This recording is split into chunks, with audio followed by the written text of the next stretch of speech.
Hey friends, I am Yogesh Prajapati from English Language Teaching YouTube channel.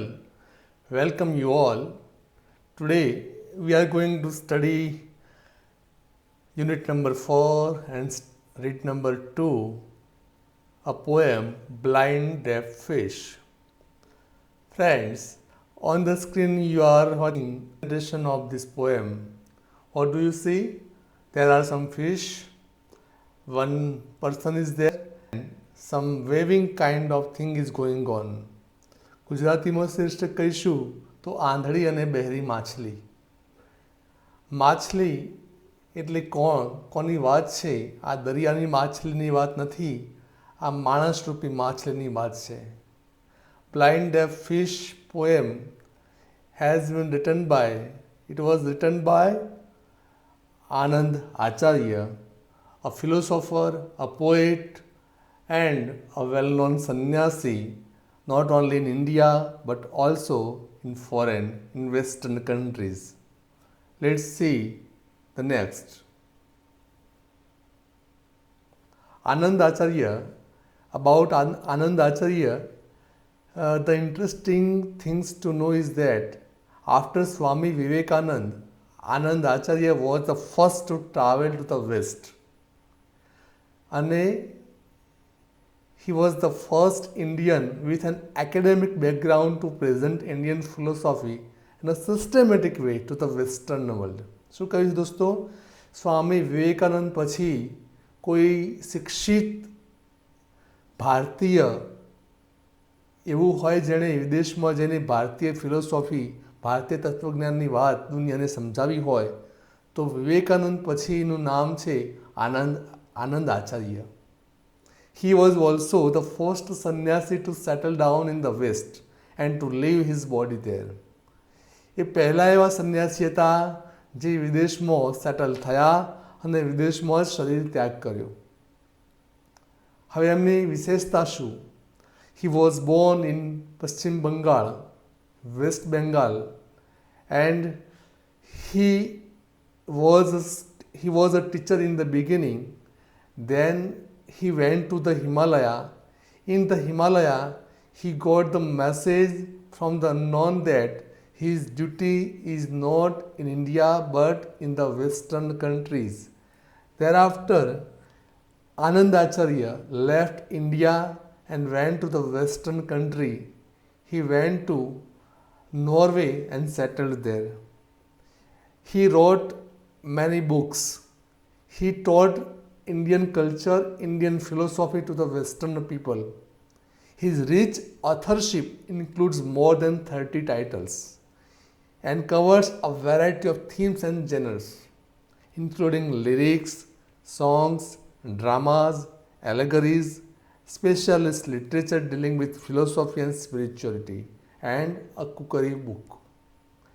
એમનો મુખ્ય વિષય તો ભારતીય તત્વજ્ઞાન. એમોની જ એક poem Blind Deaf Fish we are going to study today.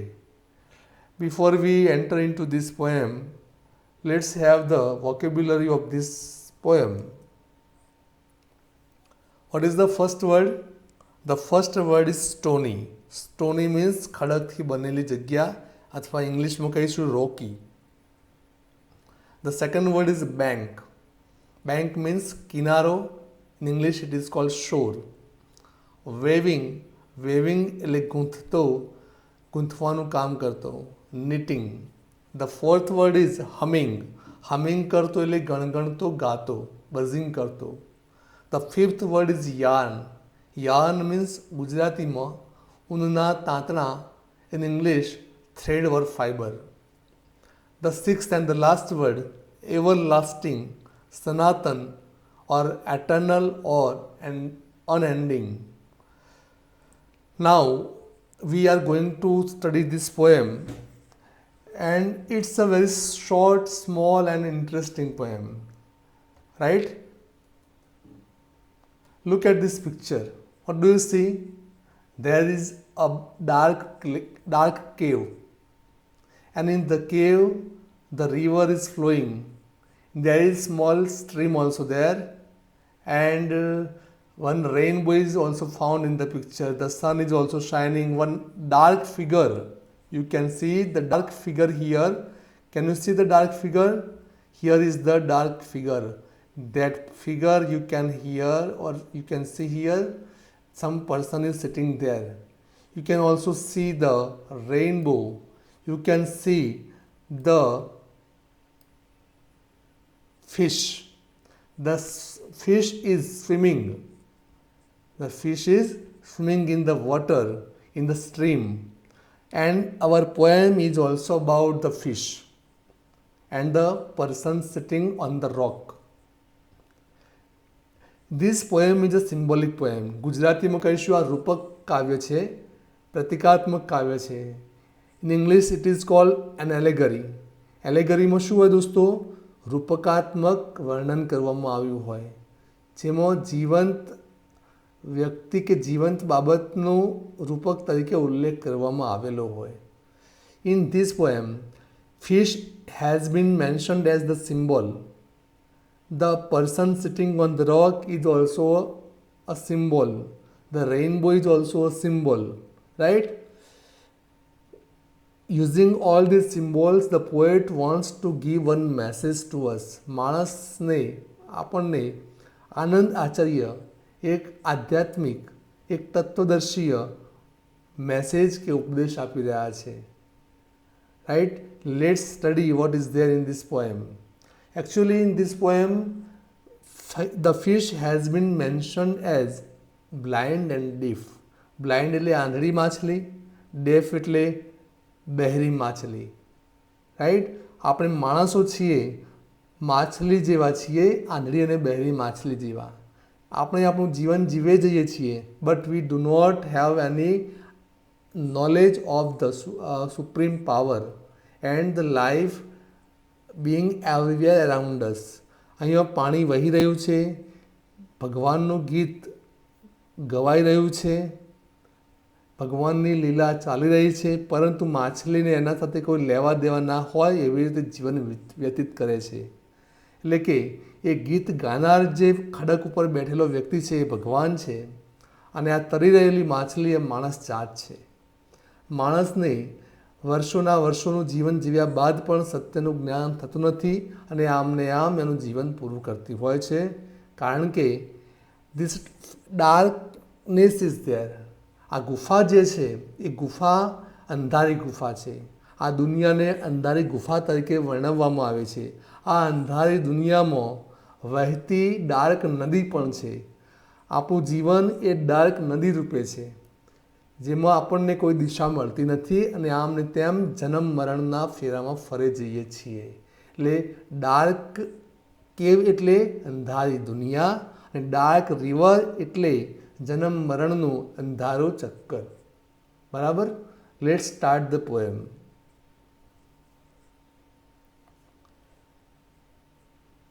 Blind deaf fish, Anand Acharya. First of all, we will recite this poem. In a dark cave flows a dark river, and on its stony bank there sits a man, old as the sun or older, waving a yarn of rainbow and humming a song. Friends, if we try to understand the meaning of this stanza, what is there? For the first line is there, in a dark cave. આ અંધારી ગુફામાં, in the dark cave. dark caveમાં, અંધારી ગુફામાં, what is there? dark ગુફામાં dark નદી વહી રહી છે. dark river is there. And on its stony bank, એના પથરીલા કિનારા ઉપર that sits a man, એક માણસ બેઠેલો છે. Who is there? Man. That man is old. That man is old as the sun.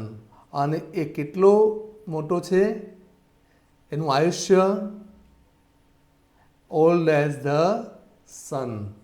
Or older than the sun. કદાચ સૂર્યથી પણ જૂનું એનું અસ્તિત્વ છે. સૂર્યથી પણ પ્રાચીન આ માણસ સ્ટોન ઉપર બેઠેલો છે. What is he doing? That man is weaving a yarn. Weaving a yarn means એ તાંતણાઓથી કોઈ ગૂંથવાનું કામ કરી રહ્યો છે. Yarn of rainbow. મેઘધનુષનું રંગબેરંગી વસ્ત્ર વણી રહ્યો છે. At the same time he is humming a song. એક ગીત ગણગણી રહ્યો છે. ગીત ધીમે ધીમે અવાજથી ગાઈ રહ્યો છે. In short, vote is the picture? કેવું ચિત્ર રજૂ કરવામાં આવ્યું છે? અંધારી ગુફામાં વહેતી અંધારી નદીના કિનારે પથરીલા કિનારા ઉપર એક ખૂબ જ ઘરડો માણસ કેટલાય લાંબા સમયથી, સૂર્યથી પણ પ્રાચીન સમયથી બેઠેલો છે. મેઘધનુષનું રંગબેરંગી મેઘધનુષનું વસ્ત્ર વણી રહ્યો છે, ગૂંથી રહ્યો છે અને ગીત ગાઈ રહ્યો છે સદીઓ સદીઓથી. હવે we should understand what is the dark cave. The dark cave means the world of ignorance. And the dark river, it means the life of man without knowledge. જ્ઞાન વગરનું માણસનું જીવન એ ડાર્ક રિવર કહેવાય. આપણું જન્મ મરણનું ચક્ર આ ડાર્ક રિવર જેવું છે. વહે જાય છે પણ આગળ દિશાઓ ખબર નથી ક્યાં જવાના છીએ. ડાર્ક કેવ એટલા માટે કહ્યું છે કે આપણી આ દુનિયા આપણા માટે ડાર્ક કેવ છે અને darkness is the symbol of ignorance and the sun is the symbol of knowledge and the supreme knowledge is older than the sun. અને જે મુખ્ય જ્ઞાન છે, સત્ય જ્ઞાન, વાસ્તવિક જ્ઞાન તો સૂર્યથી પણ પ્રાચીન છે. એવું જ્ઞાન માણસ ચૂકી રહ્યો છે એની વાત છે. Let's have the question number 1. What does the poet mean by dark cave and dark river? આ કાવ્યમાં કવિના મતે ડાર્ક કેવ એટલે શું અને ડાર્ક રિવર એટલે શું? તો આપણે કહી શકીએ according to the poet, the dark cave means the world without any knowledge and the dark river means life without knowledge. આવું અર્થ થશે. The question 2. Who is sitting on the bank of the river? નદીના કિનારા ઉપર કોણ બેઠેલું છે? તો આપણે જાણીએ છીએ a man is sitting on the bank of the river. Question number 3. The man is older than the sun. What does the poet mean? બેઠેલો માણસ સૂર્યથી પણ પ્રાચીન સમયથી છે, તો એનો અર્થ શું કહેવા માગે છે? આપણે કહી શકીએ કે કવિનો એમ કહેવાનો મતલબ છે કે સૂર્યથી પણ પ્રાચીન જ્ઞાન લઈને બેઠેલો સુપ્રીમ આત્મા, પરમ આત્માનું અસ્તિત્વ છે, સૂર્યથી પણ પ્રાચીન છે, આદિ અનાદિ અસ્તિત્વ ધરાવે છે, ભગવાનની વાત છે અહીંયા. તો આપણે કહી શકીએ the poet means that the existence of the supreme power is eternal and it is older than the sun. એનું અસ્તિત્વ સૂર્યથી પણ પ્રાચીન છે. Question number 4. What is the old man doing? એ બેઠેલો વ્યક્તિ શું કરી રહ્યો છે? તો બે બાબતો છે. એ ગીત ગાઈ રહ્યો છે અને રેઇનબોનું કાપડ વણી રહ્યો છે. તો આપણે જવાબ શું હોય? The old man is singing a song and weaving a yarn of rainbow. In the previous picture we observed that rainbow was there and the man was sitting on the bank. The next question, which yarn does the poet talk about? કવિ કયા yarn કે ઊનના કાપડની વાત કરે છે? તો આપણે કહી શકીએ જીવનની બનતી રંગબેરંગી ઘટનાઓ, પ્રકૃતિની વાત કરે છે. The poet talks about the yarn of rainbow in the term rainbow means different events that take place before our life. Question number 6. Who is humming a song? તો તો જવાબ સિમ્પલ છે. The man sitting on the bank is singing the song.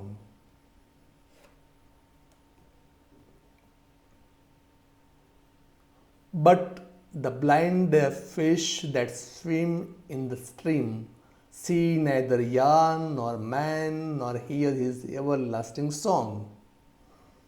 જે માણસ, અહીંયા હવે માછલીની વાત કરી છે તો આપણે ખાસ શબ્દો પકડીશું કે fish, the fish is deaf. માછલી આંધળી છે, માછલી બહેરી છે. And that fish is swimming in the stream. નાના ઝરણામાં એ માછલી તરી રહી છે. અંધારી નદીનું જ્ઞાન નથી, નાના ઝરણાને એ પૂર્ણ જ્ઞાન કે પૂર્ણ નદી મારીને એમાં તરી રહી છે માછલી. That fish can not see yarn. એને ભગવાને તૈયાર કરેલો યાર્ન રેઇનબો દેખાતું નથી, એ મેન દેખાતો નથી, અને એ મેન દ્વારા ગવાતું સંગીત કે ગીત પણ એ સાંભળી શકતી નથી. Because the fish is deaf and blind. Last બે શબ્દો જુઓ દોસ્તો. Ever lasting song. એ માણસ દ્વારા ગવાતું ગીત એવર લાસ્ટિંગ સોંગ છે. સદીઓ સદીઓથી, અનંતકાળથી અને અનંતકાળ સુધી ગવાતું રહેશે એ ગીત આ માછલીને નથી સંભળાતું. Because that fish is not having any knowledge, the real knowledge. અને જેની પાસે જ્ઞાન ન હોય એને બ્લાઇન્ડ કહેવો અને ડેફ કહેવો એ જ વધારે વ્યાજબી રહેશે. આપણે બધા મનુષ્ય તરીકે જન્મીએ છીએ, જીવીએ છીએ, પણ કેવી રીતે? આ આંધળી અને બહેરી માછલીની જેમ. કારણ કે આપણે સદીઓના સદીઓ સુધી એક પછી એક અવતાર લેતા રહીએ છીએ, છતાં પણ પ્રભુના અસ્તિત્વને ઓળખી શકતા નથી, એના સંદેશને સાંભળી શકતા નથી, એને રચેલી લીલાને સમજી શકતા નથી. Now have the question number 7. Who is blind and deaf? આંધળું અને બહેરું કોણ છે? તો આપણે જાણીએ છીએ the fish is blind and deaf.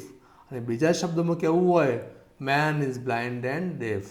Question number 8. What does the words blind and deaf indicate? આ બે શબ્દો શું દર્શાવે છે? બ્લાઇન્ડ અને ડેફ. આપણે જાણીએ છીએ આ બ્લાઇન્ડ અને ડેફ એ માણસનું અજ્ઞાન દર્શાવે છે. તો આપણે જવાબ શું હોય? The words blind and deaf indicates man ignorance. Question number 9. Why can the fish not see the man? આ માછલી બેઠેલા માણસને કેમ જોઈ શકતી નથી? તો જાણીએ છીએ because the fish is blind. એની આંખો છે નહીં. Question number 10. What does the poet mean by everlasting song? કવિના મતે ભગવાનનું એવર લાસ્ટિંગ સોંગ એટલે શું? Everlasting song means the message God wants to give to mankind. ભગવાન માણસ જાતને જે મેસેજ કે સંદેશ આપવા માગી રહ્યા છે એ સંદેશ, શાંતિ અને પ્રેમનો સંદેશ માણસ જાત સાંભળી શકતો નથી. એ સંદેશની વાત છે અહીંયા.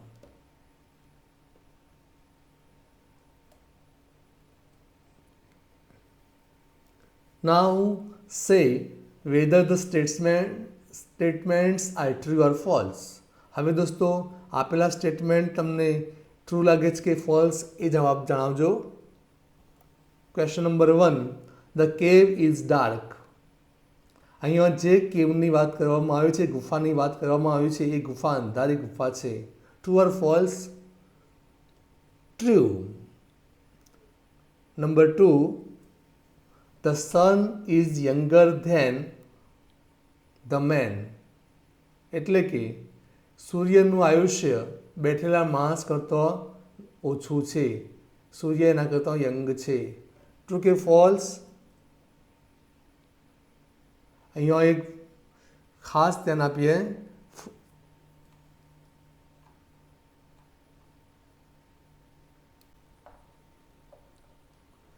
Question number 2. The sun is younger than the man. સૂર્ય બેઠેલા માણસ કરતો નાનો છે. ટ્રુ કે false? True. Question number 3. The fish can see the man and the yarn.